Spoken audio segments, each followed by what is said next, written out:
I'm Matt Gelka in Washington, where the president spoke directly over the phone with the leaders of both Russia and Ukraine after peace talks had seemingly stalled.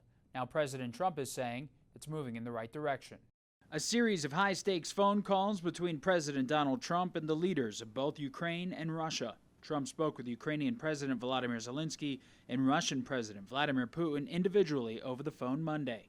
Trump has referred to the war as a bloodbath and called for it to end. We just spent 2.5 hours talking to Vladimir Putin, and I think some progress has been made. It's a terrible situation. On Truth Social, Trump said the 2-hour call with Putin went very well, stating that Russia and Ukraine would immediately start negotiations on a ceasefire and an end to the war.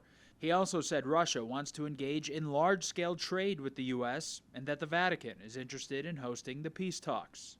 Prior to the call, the vice president speculated Putin didn't know how to get out of the war he started with Ukraine. He's re-engineered his entire economy. What used to be manufacturing facilities making products for people to use in their civilian life, they're now making tank shells and artillery shells and drones. And so this is a little bit of a guess, but I think the president would agree that part of this is I'm not sure that Vladimir Putin has a strategy himself for how to unwind the war. The phone calls come after a weekend drone blitz on Ukraine by Russia, where more than 270 exploding drones and decoys were deployed.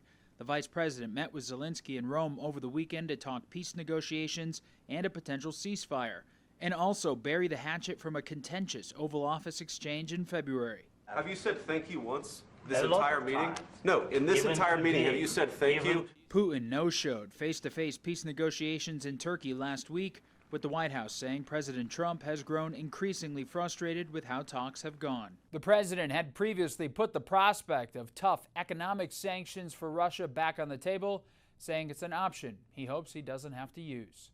Reporting in Washington, I'm Matt Gelka.